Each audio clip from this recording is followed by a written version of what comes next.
Hello, everybody. Welcome to Running Code. I am your host, T-Bone, along with my partner. I got my back as always, J-Man. J-Man, how's it going? It's going good. You have a good week? I did. It was okay. You had a busy week from what I heard. Yeah. Yeah, I got promoted, so I've had a busy week too.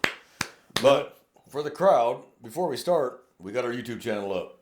It's finally up. It's finally running. So if you are tired of listening to us and you actually want to see what we look like, go to our YouTube channel at Running Code, and that's RUNNIN apostrophe space code. Check it out. We have the videos up there. We have all the podcasts as well, but we also have the videos up as well. So we finally got that up and running. Please enjoy it. Pass it on to your friends. Let them see it. That's who we are. So that was a lot of work. Yeah. Yeah. I'd never want to be a video editor for a job. Well, now you know why videographers make a whole lot of money. Yeah, and whatever they now do. I think they actually deserve it. Before I would have said they never did. Now I think they absolutely deserve it. So it sucks. But today we're going to talk about fleet crashes. Yeah. Now, for all the LEs listening, they know what we mean by fleet crashes. Mm-hmm. And it makes their butthole pucker when we talk about it. Yeah. Because the fastest way to get suspended in law enforcement is to wreck a police car. Yeah. Well, depending on how you wreck the police car. That's true. That's true. But one costs money. Yeah. So if you have an excessive force and you wrecked a police car, you're going to get more days for the wrecking of a police car than you are for an excessive force. Because they don't got to pay out money right here on the spot for the excessive force. Maybe down the road in a lawsuit, but they got to get this car fixed right now. It's going to cost the county money. Oh, yeah. So one less available vehicle. One less available vehicle. So there's a lot of funny in fleet crashes because the majority of them are honestly, they are our fault. Yeah. And that's to be expected. The hours we drive, the miles we drive daily, 8 to 10 to 12 hour shifts in law enforcement, depending on where you work. That's a lot of miles. Could be anywhere from 100 to 250 miles that day. Mm-hmm. And if you're a rural deputy in a huge county, you may run a 300-400 mile day. Yeah, so absolutely. The chances of us getting in crashes go way up. It does. But we create most of these problems, though. That is also true. Because we don't have to drive the way that we do. If you're on routine patrol, you're just driving around trying to get from one area to another. There's really nothing wrong with doing the speed limit. But for some reason, we gotta do just 55 or 35. Yeah, maybe. I don't know why. But, we don't have to, and it's funny because there's classes that are available for law enforcement on just on just driving. But the emphasis is on you do not have to do 60 all the time, especially when you're not going to a call. Mm-hmm. You're going to lunch, just do whatever the speed limit is, and you'll be just fine. I learned a long time ago. I just set the cruise control. Yeah. Especially on a major service road or highway, I just set the cruise and I'll set that the speed limit. So anybody passing me by virtue is speeding. Yeah. By their very virtue of passing me is speeding. Me, I hang out in lane 2 or 3. I set the cruise and I just observe traffic around me. Yep. And it's amazing what you see when you look in cars as they pass. You'll see guns. You'll see them doing drugs right there in front of you, beating up their old lady, or some woman beating up her husband as they pass you because you're paying attention to the cars as they pass you. Mm-hmm. There's no reason to do 75, 80 miles an hour everywhere. There's no reason for it. And even if you're going to a call, if it's not an emergency, you'll get there when you get there. There's no reason to drive that way. Yeah. And every time you do, you just up your chances. And with a lot of all officers know these cars are tracked. Yeah. We have 3 different GPS tracking devices in these cars. Your computer, what's called an AVL, will tell us exactly how fast you were going the whole day you were driving. It'll tell us where and when you were and how fast you were driving. So when you wreck a Tahoe or an Explorer or Crown Vic, I missed the Crown Vic. If you wreck any of those, very first thing the supervisor does is pull your AVL. How fast was he going? And if you weren't on a call and you're doing 90 miles an hour and you caused a crash, you've got a serious problem. That's if your camera didn't record because, a lot of police departments, a lot of sheriff's offices, state police agencies, they all have Axon cameras. And I believe the new ones, they start to record when you hit a certain They speed. activate on impact. If the administrator, whoever's in charge of the Axon system for the agency, they can set it that way. So you can be doing 75 or 80, not even realize that your camera's rolling, and you're just making all these insane traffic violations, and you're just going nowhere to maybe Dutch Bros. Yeah. And every smart administrator does that. So all of our patrol vehicles are set to where at 80 the cameras come on automatically. Mm-hmm. The traffic units are set at 90. Right. That's just, it's just how it got set. But they are set, and they will come on, and they always go back 30 seconds prior too. Mm-hmm. So they're going to catch you. So if you get into a crash, it got the prior 30 seconds prior to the crash too. Now, if you got lucky enough to where the impact disabled your batteries, you might get lucky. But the AVL didn't go away. And the AVL is going to be recording right up until the moment the power cuts off. Yeah. So they're going to get you. And then you got to explain to a crash review board why you were doing 90 miles an hour to a non-emergency call when the speed limit was 60. Yeah. That's a hard one to explain. There is no reason for it. None. Why? Because you had to get to this minute. I mean, was someone dying? Was someone hurt? Was someone shot? What justifies that speed?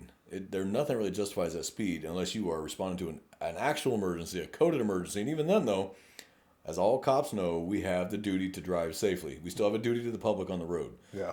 Having a police car with lights and sirens does not exempt us from state law. Now, we have exemptions in what we're allowed to do in emergency response. We can go through stop signs. We can go through red lights. We don't have to use turn signals. But it still is our duty as officers of the law to drive safely. So, on a practical level, if I'm running, let's say you're fighting somebody, you got one resisting, you're being shot at, I have to get there to help you. But if I crash because of my reckless driving on the way to get you, I created a whole new problem. Yeah. So now we have to split resources. Some are coming to you now, some are coming to me. Right. I've created a whole new problem, and I didn't help anything. I didn't solve anything. I created a new problem. So we want to get there to help. As cops, we hear the toner go out. We hear an officer, I got one resisting. You can hear him fighting over the radio. You want to get there yesterday. You want to do 130 as fast as you can and get there to help them out. But if you wreck on the way, you've helped nobody. Yeah. And this is what a lot of the younger officers don't get. And I get it. They want to get there. I want to prove myself. I want to help my partner. I'd want the same backup. I would want the same response if it was me. The older guys that have been around a while, they don't really do that anymore. They'll keep it around 85, maybe 90, because they know that you're not going to get there any faster at 120 versus 90. You really aren't. You still have to slow down for lights and turns and curves and other traffic. So if you just do 85, 90, you'll get there about the same as anyone else who's doing 130, who has to still stop and slow down to clear intersections, slow down at stop signs. You can't just bomb them. And what if you're coming up to a school zone that's actively got kids in it? Are you going to solve anything by doing 100 miles an hour through a school zone? You might hit a kid. Yeah. Good luck explaining that one. No family wants to hear, well, I had an emergency. They don't want to hear it. Their kid is dead or seriously injured because you want to do 100. And honestly, I have found that sometimes turning off the lights, I get there quicker. Because some areas, you turn on the lights, you make traffic worse. Everybody freaks out, panics, slams on the brake, stops. They don't know what you want. We want them to move and get out of the way, but now they're all panicking because of sirens and lights went on. Yeah. So sometimes it's easier just to kill them. I've seen some maneuver? people just either maneuver or they just, because you're a police officer, or it's just a marked unit, they will move out the way. They just, because they don't want the cops behind them. That's just the thought. So they just move out the way anyway. Yeah, a lot of times they will. Yeah. They'll see the push bars in the spotlight and we'll just move out of the way. Thank you. So there's times as a traffic unit, I was authorized to run code whenever I felt necessary to respond to a serious injury or fatality crash. I was authorized blanket cautious code 2. For the listening public, let me explain what code 1, code 2, and code 3 are. Code 1 is regular driving, regular traffic, no lights, no sirens, just non-emergency call. My neighbor's dog's in my yard. My neighbor gave me the finger. I want to report my credit card was stolen. Those are non-emergencies. Just get there when you get there. Code 2 is lights and sirens as necessary. And then code 3 is just flat out lights, sirens on the entire time. Get there as soon as you can safely get there. Supervisors, dispatch initially authorizes a code 3. And then a dispatch or a supervisor can downgrade it to a code 2 or maintain a code 3 or say, nope, make it a code 1 or only the first 2 units, code 3. Everyone else, regular traffic. It's situational. So this is where most of our fleet crashes come from. Inattentive driving. Tunnel vision. You think having lights and sirens means a car is going to get out of your way just because you hit the lights and sirens. You find out the very hard way that is not the case. Yeah. People do not get out of your way. They're not paying attention. And it's even at night when those lights are so bright that they light up the entire area. You'd be right behind somebody with your whaler going and your lights are flashing and they do not even see you. True. And then all of a sudden, oh crap. And it's not that they're drunk. They just were not paying attention. Now, how they missed the lights, I don't have a clue because those things are so bright. I mean, you could guide in a 747 on final approach, but they don't. So the younger ones don't have that understanding. And so they're flying down the road expecting traffic to move out of their way, and they end up rearing a car at 100 miles an hour because he should have moved out of your way. Well, of course he should have, but he didn't. Yeah. So were you going to ram him out of your way? or you get behind them, hit your whaler and your air horn a few times, and they get the message, move out of the way, and drive. Because the worst is trying to pass, and like, okay, they ain't moving, let me pass on the right. Right as you go to pass, they freak out and move over, and they move right over into you. Even when it's not our fault, because sometimes it just flat out isn't our fault, it still is our fault. Yeah. They're going to find a way to make it our fault. You're going to be getting calls from Thomas J. Henry and Jeff Davis and all these guys because you were still in a police car, and all the public sees is dollar signs when it involves law enforcement. They just see dollar signs. I've worked in our agency, traffic works any fleet crash. We're required to work them all. We don't let patrol work their own fleet crashes for obvious reasons. Traffic comes out and works them because, one, we know the chances of lawsuit are a lot higher. Yeah. So we want traffic to come out and work it to be damn sure who was at fault. Because if it was us, it was us. A traffic officer are not going to hide that you screwed up, ever. Hey, man, this is your fault. And I've had to tell officers and deputies, sorry, man, this one's your fault. I'm sorry. I can't help you. You were speeding. Because I have access as a traffic officer to all that. AVLs, GPS data, I have access to all that. And I go back and run it and like, yeah, sorry, man, I can't help you. Be prepared to go to IA. And it sucks, but I have my credibility. So I can't hide a fleet crash and say it was the other person's fault. It was our fault. It is what it is. Now, when it's not our fault, it's not our fault. And I will tell the other party, well, this was your fault. I'm sorry. It was your fault. It is what it is. Your insurance company owes us a police car. I'm sorry. But those are rare. I would say it's a 90-10. 90% our fault, 10% the rest of the public's fault. It sucks, but that's the reality. Right. And I've got a million funny stories about the stupid crap I've seen officers do in a police car. And then it ends badly. Yeah. And I get there and they're standing outside the car looking at it like, I'm in trouble. Yeah. Yeah, you are. That was dumb. One of my favorites was years ago. Yeah, I mean, this had to be almost a decade. I was working the northern part of the county. And there's a gravel lot right next to two surface road crossroads. And there's a huge gravel lot. And this is like 10 o'clock at night. And this ding-dong was doing donuts in his police car. Didn't see a stump sticking out of the ground, tore the rear bumper off the car. Now, I get a message on the CAD, hey, come over here. So I get over there, and I'm like, what'd you do? Like, you can see the donut marks in the gravel. You can see it around the whole lot. I'm just like, did you call the Sarge yet? No. Why the hell did you call me? I'm leaving. You need to put yourself out of service, and I'm getting far away from here. Give me 10 minutes. Let me get far away from here. And I got the hell away, and then about 5 minutes later, I heard him say on the radio he needed a supervisor and all that. And yeah, but it was obvious. The sergeant was going to take one look at this and know exactly what happened. You just tore the bumper off of a police car because you wanted to do donuts. See, now that's kind of funny because I was a security guard. When I first moved to Texas, it was funny. I worked for a security company, and we had like Kubotas, right? And we had some slow speed Kubotas, and then there was also some very ones that get to like 40 miles an hour. Mm-hmm. We would do donuts like at the location. It was like loose gravel and stuff like that because it was an oil refinery. But I mean, I don't know. Like we made sure like that. That's just funny.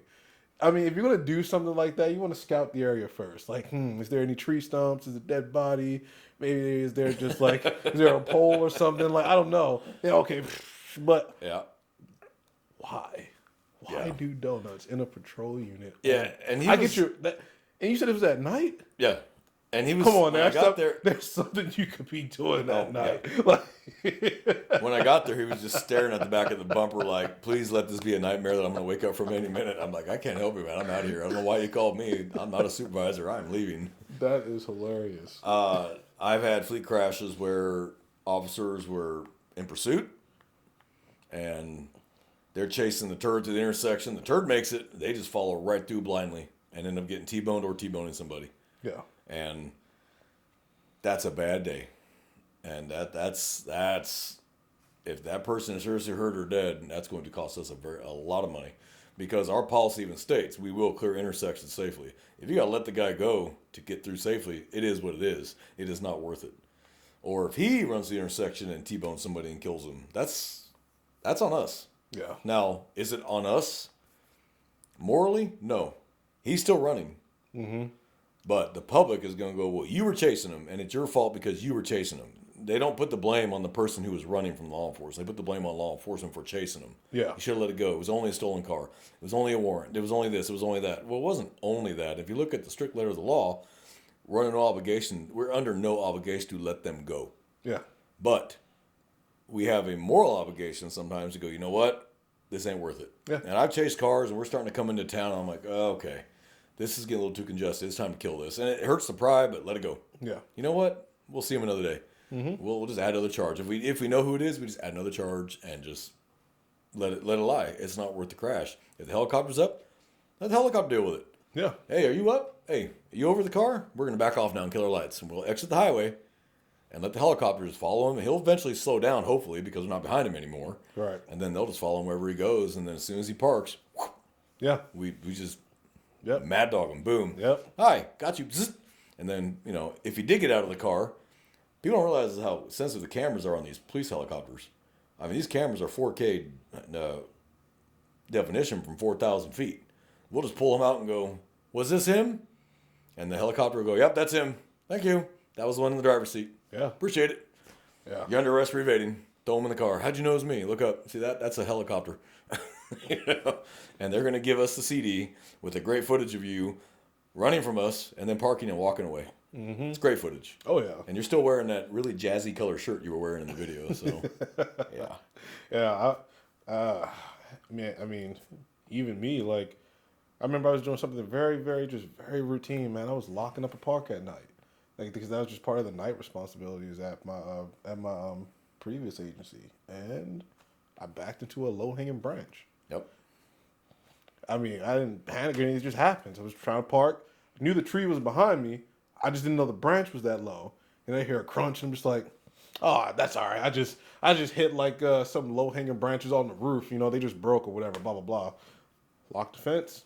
And I go back and look. I'm like, oh, no, that's a dent. That doesn't say police no more. It says Pulse. That says Pulse. And trust me, everybody had a good laugh. Everybody had a good laugh because I hit something that didn't move. Yeah. At like That 5 tree miles an hour. That tree just jumped right out behind you. It happens. Yeah. I had a fleet crash, and it was outright my fault. I was 2 weeks from being off probation.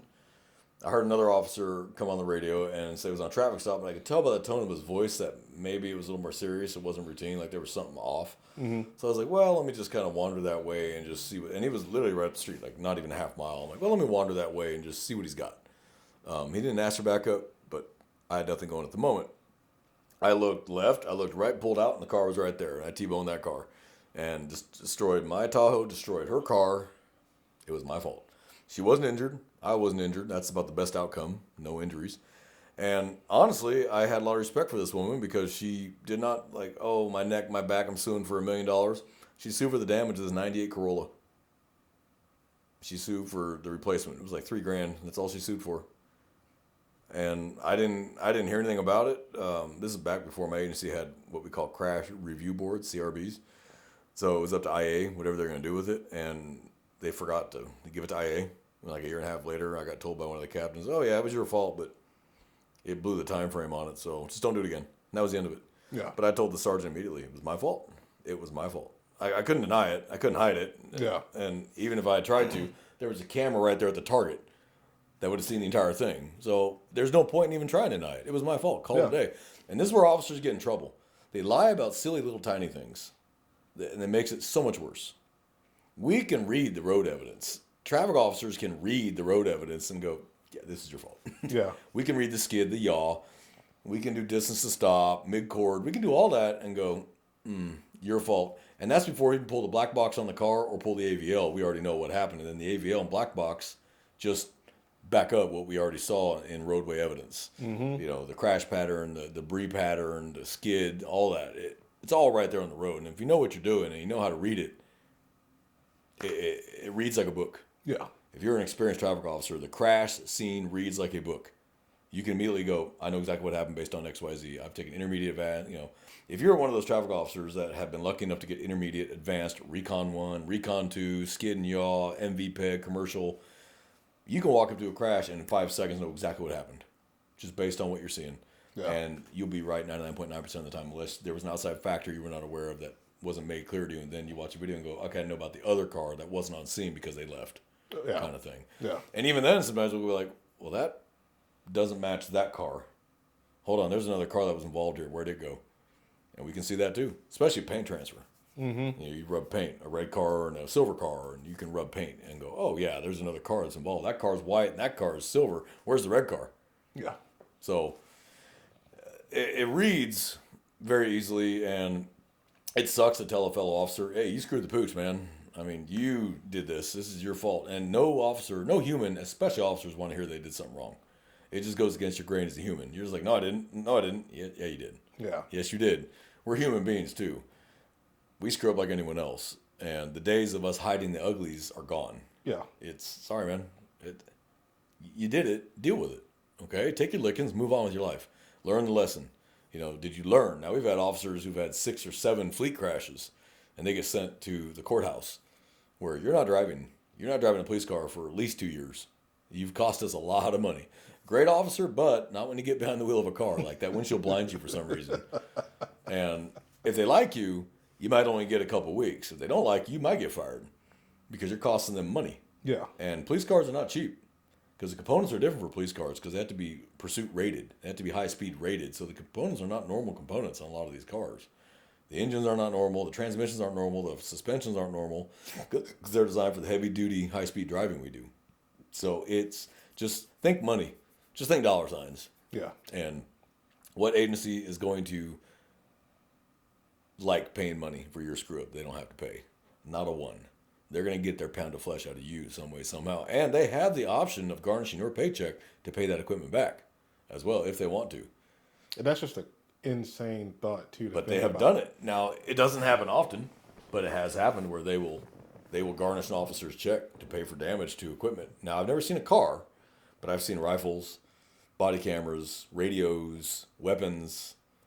I know there was an officer, not our agency, but I heard he was in another agency here in this county, who modified his work pistol. His issued sidearm, he personally modified it with a gunsmith here in town, and county made him pay for that gun because that was not how they issued it to him. And he's opened himself up and the agency to real severe liability. Because you cannot modify your issued firearm in any way, shape, or form. You must shoot the weapon as it was given to you, and the ammo must be supplied by your agency. Yeah, that's odd. I wouldn't even want to. Like, I guess it's like for sports shooting or your personal weapon, you want to give it like a hair trigger, all these cool little engravings. That's great when it's your personal one. Yeah. Not your police one. Yeah. Because that's the first thing a defense lawyer is going to bring up. Did you modify this? Yes. And then they bring up your agency's policy. It says you shall not modify county-issued firearms without express permission from the FPCO or the sheriff or his designee.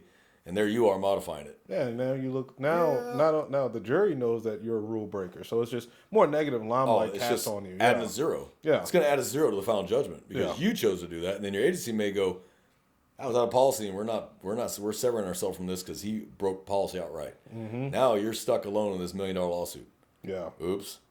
Yeah, big oops. Yeah, big oops. It's going to cost you money for probably the next 50 years because you decided you wanted to cheese your gun up a little bit. What are you, stupid? But crashes, I've had them to where, and again, it's distracted. It's officers with tunnel vision. I worked one where the officer was northbound, car was southbound. He wanted to pull that car over. Instead of pulling over and waiting until it's safe to get turned around, he pulled off to the right, pulled out in the street, then turned on his lights, and then getting T-boned by the car that was behind him. Yeah, all because the car was speeding. So you have destroyed not one but 2 vehicles. Mm-hmm. One deputy was injured. The right seater was injured. Why? Because you thought he was going to get out of the way. And when I got there as the traffic officer investigator on scene, I said, "All right, man, what happened?" Now, I kind of read it already, and I kind of had a feeling what had happened, but I still need to talk to him and go, "What happened?" There could be an outside influence I don't know about. He's like, I said, "Did you have your lights on?" "Oh yeah, I turned them on before I even made the turn." Well, no, he didn't, because when I go back and run the footage, it tells you when the lights come on. Mm-hmm. So when I ran the footage, he pulled off to the side, pulled out on the road like this, then turned his lights on and got T-boned. Way too late. Yeah. Way too late. Now, the other guy didn't have a license.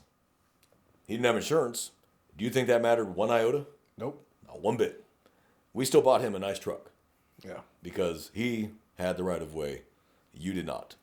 So it doesn't matter if the person has no license, no insurance, no registration. If we cause the crash, it doesn't matter. It just flat out doesn't matter. And yeah, I can go back and go, well, you were still driving with no license, no insurance. Here's tickets for you. That's not a good look. Yeah. Even though by the letter of the law, yes, they would get citations. Any other traffic stop, they would get citations.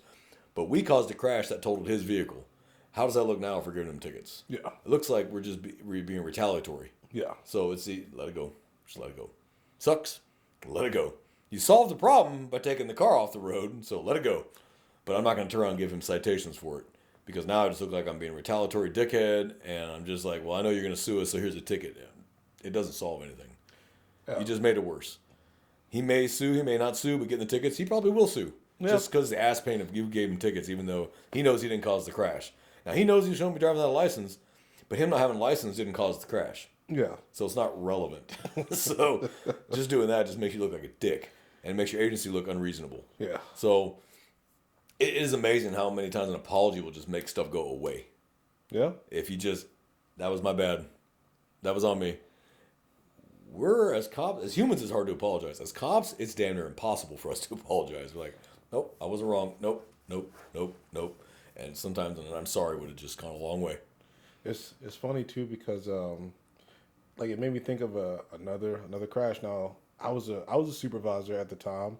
I was the only supervisor there at night because I had my little corporal rank, and I'm out and about. I was training somebody, and I get a phone call that, hey, you need to meet me over here at this location. Like, for what? Oh, you got to see this. Okay, so I'm thinking it's something, a funny video, or maybe like he's talking to somebody, flagged him down, something. Man, I get there, and he's just standing outside the car like, yeah, I fucked up. And I'm like, well, what do you mean? And just along the left side of the patrol car, one big dent, freaking scrape and scratch just going all the way down the left side of the patrol car. And I'm like, man, what did you do? Because I'm freaking out. Because I'm like, come on, man. I'm not the sergeant. Like, what are you doing? So, like, yeah, I was just coming down the road, and I wanted to turn to the parking lot. And when I did, I must have hit the pole. Like, you must have hit the pole. Man, look at that dent. How fast were you going when you turned? He had to be doing at least 30 miles an hour. Why somebody would turn 30 miles an hour into an empty parking lot at night, I don't understand. But, oh boy, was it funny. I remember calling my sergeant that night, and I was like, hey, I got to send you some photos. It's bad. It's funny. And then I sent it to him, and he calls me, and the first thing we do is laugh. Because it's just like, out of all people, too. What else are you going to do? It's funny. The people that make, like, the funniest crashes that don't harm people, you look at the person, you're just like, yeah, I expected them to do this. It would definitely fit their, like, I don't know, just their aura. Mm-hmm. Oh, because some people, you just look at them, they're prone to do dumb things. And it's just, I mean, they can't help it most of the time. It's just, oh, man, you look like you do stupid things. Yep. And then you do something stupid, and you're like, yep. Yeah, called that one. Who didn't see that one coming? Raise your hand. Yeah, so it was freaking funny, man. That was funny. I mean, he owned up to it, owned up to everything. So, I mean, like you said, honesty goes a long way, because if he had tried to tell me that it was anything else other than what obviously happened, yeah, no, you're screwed, man. Yeah, your credibility's gone. He lied. Yeah. It's just, but no, he was honest up to a fault, and it's just funny because he hit the only pole, like, in the parking lot. But he was honest. But he was honest. But I appreciate your honesty. Thank you, sir. Here's your suspension sign there. But we've had severe fleet crashes that were severe that were not our fault. And we had one, and this has now been adjudicated. It's over now. I can talk about it now. Mm-hmm. There's a family that had broken down on the side of I-10 coming into town on the eastbound side, and Okay. the patrol unit pulled in behind him to give him cover, turned his lights on so that visibility, because this is the middle of the night, visibility. A drunk woman came flying up behind him, and she hit the square end of that cop car, shoved it over the other car, crushed the dad, and killed him. I mean, massive. I mean, luckily, the kids were out of the way. I want to say the kids were in the back of his police car. They got injured, but because they were back in that cage, they were okay. Yeah. It killed the dad. I think it seriously mangled the mom. And the girl that hit him was just hammered. And it was not her first DWI. And she just squared the back of that patrol car doing about 80, 90 miles an hour and just shoved it right up on. Because I think we said this before on the DWI video or the DWI episode.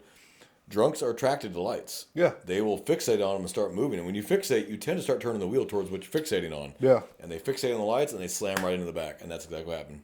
And it was bad. It crushed. It was bad. And it injured that deputy pretty badly, too. Because he wasn't in a seatbelt because there was no reason to be. Yeah. He was behind the wheel of his car. I think he had the children in his back seat. And the dad and the mom were standing between the police car and the broken down car. And when she hit it, it pushed the Tahoe up on top and killed them both. Or killed the dad. I think the mother did survive. I was not the primary investigator on that scene. That one was flat out not her fault. Yeah. At all. And that girl survived without a scratch. Just, And she got a long sentence. I don't remember what it was now, but it was a long sentence for that. Because it wasn't her first DWI either. And that goes into a factor. When they factor in punishment, they do look at your history. yeah. So if you had Rightfully so. you had 1 or 2 or 3 prior DWIs, now you've killed somebody, you're clearly not learning. So maybe now we need to add zeros to your sentence because you're not learning. You're not getting it. Now, if you're 21, college student, never been in trouble, never had a DWI, you might get 5, 10 years maybe, and you'll serve half. And you'll be out on parole the rest of it. But if you're 30-year-old man or woman, and you've got 2 or 3 prior DWIs, and you just killed somebody, you're probably going to get 15 to 20. Yeah. Easy. Because the first one is a B.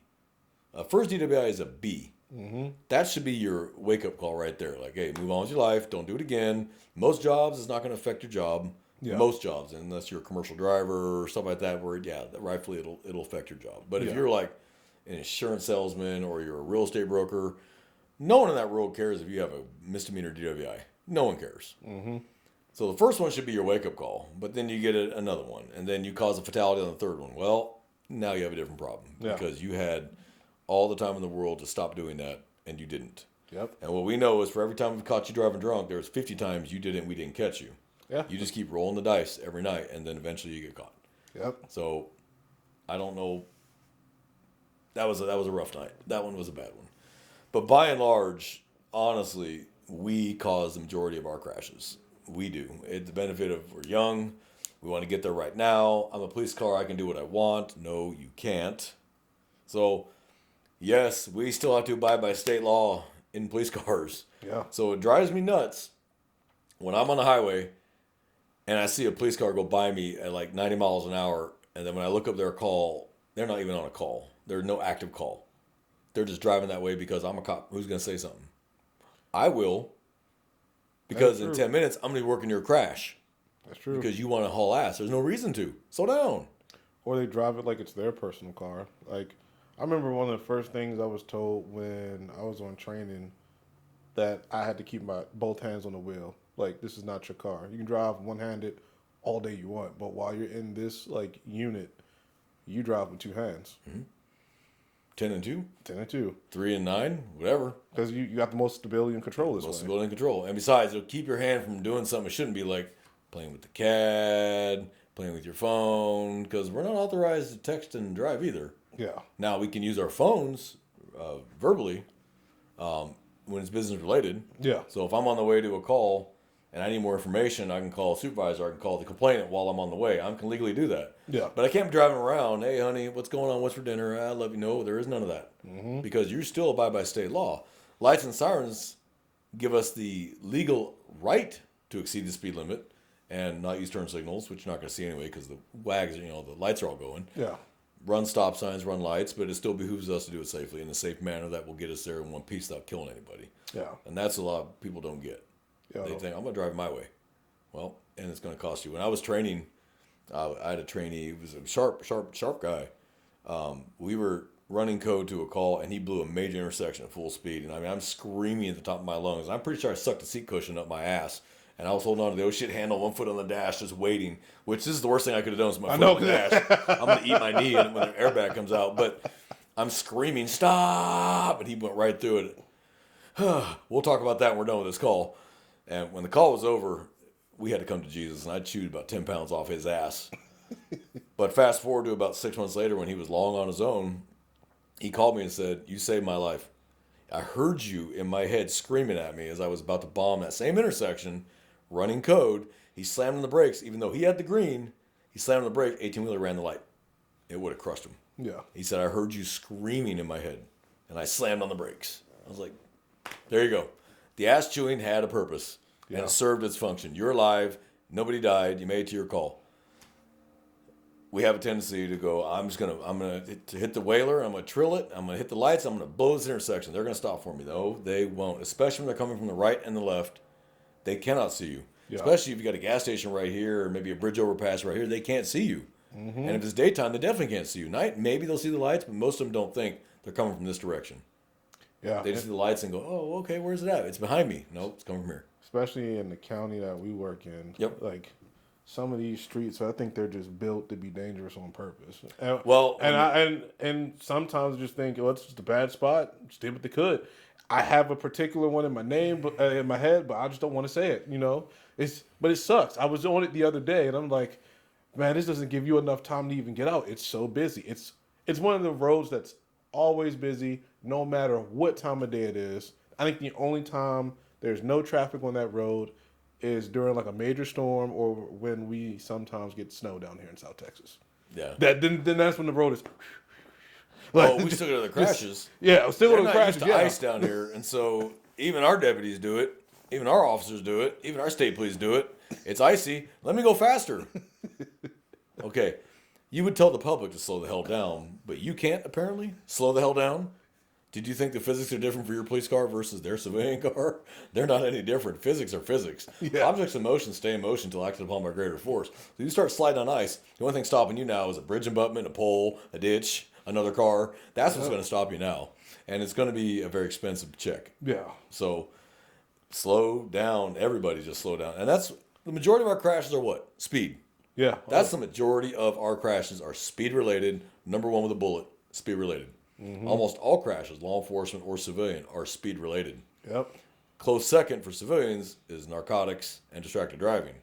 Number two for law enforcement is distracted driving. CAD, cell phone, radio, that's distracted us. But number one is always speed. It's always speed. I mean, with a bullet, it's speed. So I tell officers all the time, slow down. You'll get there when you get there. There's no reason to do 100 at all. You'll get there when you get there. Yeah. The situation's not going away. It will be there when you get there. If it's serious enough, it'll be there when you get there. And if it's not, Father Time solves a lot of problems too. Mm-hmm. You get the stupid call that you know is asinine. If you take your time getting there, 99 out of 100, it's solved before you even get there. Yeah. Father Time solved it for you. But you're in a rush to get there, and then you end up in the middle of something that's stupid, and you end up using force over something that was just dumb. Mm-hmm. If you'd done the speed limit, that guy is left before he even got there. Yeah. Now you just take he came and he called me names and he left. Okay. Here's your instant number. Have a great day. Mm-hmm. So Father Time solves a lot of problems if you just let Father Time work. True. Very true. That's my take on fleet crashes. It's never gonna. It's a never-ending problem. Every agency's gonna deal with it constantly. It's just the virtues of our job. Right. And it sucks because nothing worse as a supervisor than hearing, I got into a fleet crash on the radio, and you're just like, son of a bitch. Your first thought is, hope the officer's okay. Second one is, please don't be our fault. Please don't be our fault. Yeah. And 9 out of 10, it's our fault. Yeah. Yeah. It is. And then right away, your phone's ringing. It's the chief. It's your captains. It's maybe the sheriff or the chief of police himself calling you. What happened? I just got the call. Let me call you back when I get there. And everybody up and down the chain of command is calling you on the way to this crash that you haven't even made location at because they want answers this minute. Can you give me 5 minutes, please? And then you got to call them. It was our fault. Especially when it's a major. We had a deputy pull a major, and it was like I got there and I was like, "Oh, mother of God!" Yeah, this was gonna make the news. Yep. It did. It involved 5 cars. It made the news, and I was just like, and I was the primary traffic officer when I got there. And I was just like, oh. I'm already in my head trying to figure out how I'm going to diagram this thing, number one, because this was this whole massive intersection was completely involved. Talk about shutting down a major intersection at rush hour. Oh yeah, you're well liked by a lot of people. well liked. The public I got definitely more appreciated fingers. what you did. I got more fingers that day than I ever got in my life. They were And I'm so like, what do you want me to appreciative. do? Look at those deputies right there taking care of that crash during 5 p.m. rush hour traffic. Oh, I love you guys. Yeah. This must mean that must be what this means. I love you. It's new slang. It's maybe new ASL. Yeah. The middle finger means I love you. Yeah. Then everybody loved me that day because I had to shut down for about 4 hours because this was a major. We had to pull out this total station, mark the scene, total everything. It was bad. All 5 cars were demolished. I was like, oh, and then we got the video from the gas station around the corner or right up the corner. It had 4K footage of that intersection. It got the whole thing in high definition, and it was 100% our fault. Zero way around it. And I was just like, well, I hope you enjoyed working for us. It's been a slice. Just make sure you turn your gun and badge in on the way out. Yeah. Surprisingly, that he did not get fired, but he got a very long unpaid vacation. Well, there you go too. Yeah. So it was his fault. Yeah. What do you want to do? We cannot reward bad driving with positivity. I'm sorry. Mm-hmm. You caused this, and there must be consequences. 1, for you, and 2, everyone else sees them and goes, okay, don't drive like that. We've got to do something. Yeah. So that's my foot stomp on fleet crashes. And you got anything you want to add? Nah. It's funny until it's tragic. Yeah. Most times it's funny. Sometimes it's tragic. We're not going to discuss those because we like the funny here at Running Code. But for everybody listening today, we hope you enjoyed it. Maybe even learned something. Officers, maybe you learned something. Slow the hell down. Everybody slow down. Everybody slow down. Just slow down. And for our loyal listeners, again, please check out our YouTube channel. We worked hard on it. We're proud of it. Please leave us feedback. Please leave comments on the videos. If you have questions, send us. We'll answer your questions. Absolutely. If you want to call or write and talk shit, hey, be our guest too. That ain't going to hurt our feelings. We don't have feelings. We're cops. But everybody, brothers and sisters, I always say it. Help each other out. Back each other up. Keep yourself safe. And a new one, slow the hell down. Yeah. You'll get there when you get there. Yeah. You're not going to help anybody by wrecking. So if you take nothing else away from today's podcast, slow down. Slow down. Slow down. I promise you'll get there. You can't say you weren't speeding when you know damn well you were speeding. It's the same excuse you give people you pull over doing high speed that look you right in the eye and say, I didn't know I was speeding. Yes, you did. Well, we do too. So stop. Just slow down. Just drive safe. So from myself and J-Man here at Running Code, brothers and sisters, watch your back. Our civilian listeners, have a great week. Have a good week. Have a productive week. And please check out our YouTube channel. And I got nothing else. J-Man? Nope, we're all good. All right. Well, we're out of here.